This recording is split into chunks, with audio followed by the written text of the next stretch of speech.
Nikianza kujibu swali la kwanza kwa nini kanda ya Ziwa, kwa sababu kama nilivyosema sisi show tumetangaza kwa nataka niseme kwa watu tofauti tofauti wenye venue.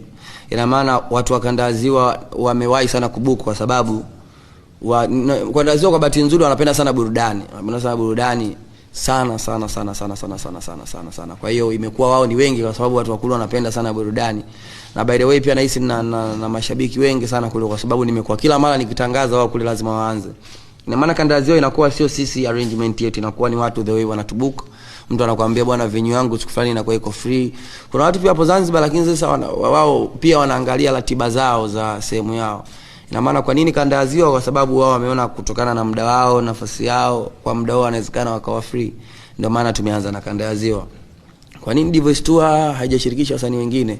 Kama mwaka jana tulimshirikisha Pateni, lakini lengo hili kama nilivyosema mara ya kwanza lazima turudi kwenye lengo. Lengo ni kuonesha ukuaji wangu, haunakubalika kiasi gani. Hii inaitwa ni kuthubutu.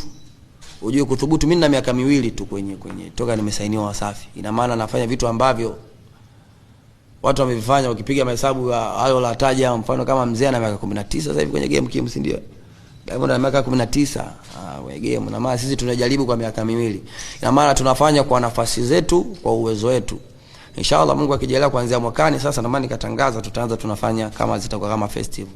Ina maana tutakuwa tunaalika wasanii mmoja mmoja kwa awamu hii. Kwenye kila show tutaenda na mtu kama surprise, kutokana kwamba na uhalisia wa sehemu tunazoenda na venue zao. Ukisema sasa hivi umlete Diamond, Zuchu, club, unaweza ukapachana kaka. Unaweza ukapachana sasa ukasababisha watu vifo nini. Ndio maana Mungu akijalia kuanzia mwakani tumejadiliana na timu yangu zitaanza kuwa uwanjani Divoice Tour zote. Kwa hiyo kwa awamu hii kwanza tunaomba kutokana na utaratibu wa venue, uhalisia uliopo, tutakuwa tuna invite tu msanii mmoja mmoja, lakini sana naamini mashabiki watakuwa wamekuja kuenjoy muziki wangu.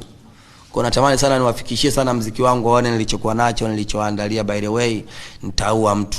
Yaani nivijiandaa hivi yani nitaua. Inawezekana yani nikawa msanii top 3 wasanii wanao perform mwaka huu kachukua. Tena sio top 3 wa Kizubadi namba 1 anachukua. Kwa sababu uzuri mimi sicheki na mzee wa aina yote. Mimi napelekaga moto tu. Yeah.